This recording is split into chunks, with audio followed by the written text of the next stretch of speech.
How can a beginner start their investing in stock market? आखिर कैसे कोई beginners अपने इन्वेस्टिंग जर्नी को शेयर मार्केट में स्टार्ट कर सकता है? अब जो लोग इस वीडियो को देख रहे हैं उनमें एक क्वालिटी तो बहुत सही है बाकी लोगों के कंपेयर में, कि उनको शेयर मार्केट को समझना है। आखिर ये शेयर बाजार काम कैसे करता है, और ये ज़रूरी भी है क्योंकि पहले के लोगों को ये शेयर मार्केट समझ में नहीं आता था। इसीलिए वो अपने साथ एक फाइनेंशियल एडवाइज़र ज़रूर रखते थे और वो ये एडवाइस मांगते थे कि कौन से कंपनी में निवेश करूं। और यही मेन रीज़न था कि 90% लोग शेयर मार्केट में अपना पैसा गंवा देते थे।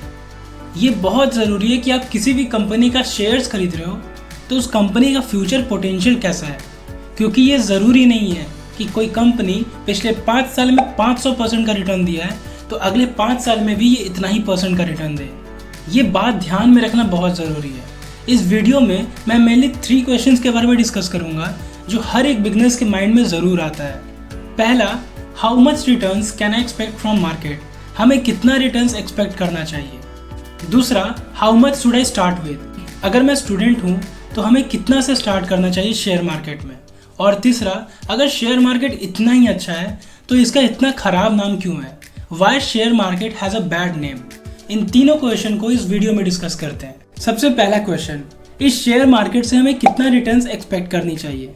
तो ऐसा बोला जाता है कि शेयर मार्केट में हमें हर साल ऑन एन एवरेज 15 से 20% का रिटर्न्स तो मिल जाता है। बट ये ज़रूरी नहीं है कि हमें 20% का रिटर्न्स हर साल मिले हैं, क्योंकि ये कंपनी का रिटर्न्स जो है वो डिपेंड करता है कंपनीज के ऊपर ही कि वो उस साल किस तरीके का परफॉर्मेंस दिखाया, और उसके परफॉर्मेंस से ये रिटर्न्स 30% तक भी जा सकता है या 0% भी हो सकता है। फॉर एग्जाम्पल, आप ये ग्राफ देख सकते हो रिलायंस इंडस्ट्री का।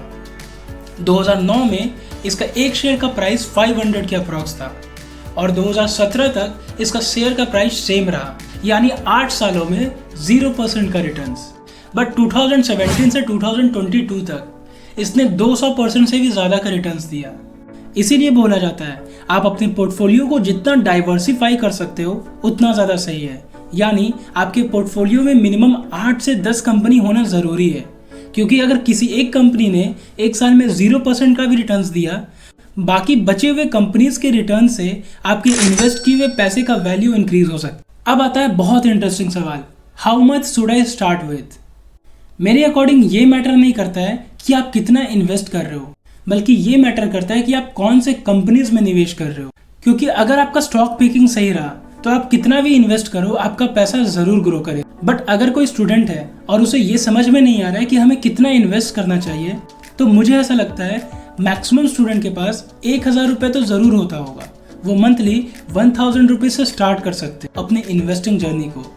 जो आप 1000 से स्टार्ट कर रहे हो, ये वैल्यू 20 सालों के बाद कितना हो सकता है आप इमेजिन भी नहीं कर सकते हो। अब आता है last question, Y stock market has a bad name? क्यों लोग इससे इतना ज़्यादा डरते? एक सिंपल रीज़न बताऊं, ये केवल माइंडसेट का प्रॉब्लम है। अगर कोई पर्सन प्रॉपर्टी और गोल्ड खरीदता है तो कोई ऐसा सोचता है कि 5 महीने में मेरा पैसा डबल हो जाएगा तो मैं इस प्रॉपर्टी को सेल करके निकल जाऊंगा। बिल्कुल नहीं, ये प्रॉपर्टी कई जनरेशन तक हमारे साथ ही रहती है और इसे बेचने के लिए कोई सोचता भी नहीं है। तो पता नहीं शेयर बाजार से लोगों को ऐसी कौन सी उम्मीदें हैं कि वो कुछ महीने में ही करोड़पति बन जाएंगे। अब इतना जल्दी तो अमीर केवल लॉटरी से ही बन सकते हैं, तो लोगों को लगता है कि हम शेयर बाजार से रातों रात अमीर बन सकते हैं। इसीलिए वो 1 रुपया या 2 रुपये का पेनी स्टॉक्स बाई कर देते हैं और ये उम्मीद लगाते हैं कि अगर ये 1 रुपया से 2 रुपया हो गया तो मेरा पैसा दुगना हो जाएगा। पर वो कंपनी 1 से 2 रुपया कभी होता ही नहीं है, क्योंकि वो उस लायक है ही नहीं। तो अगर आप शेयर मार्केट में आने का सोच रहे हो तो ये थॉट लेकर बिल्कुल मत आना, क्योंकि ये गारंटीड है कि ऐसे थॉट वाले लोग अपना पैसा ज़रूर गंवा देते हैं। और हमें यही सोचकर शेयर बाजार में एंटर करना चाहिए कि हमें हर साल 15 से 20% का ही रिटर्न्स मिलता है।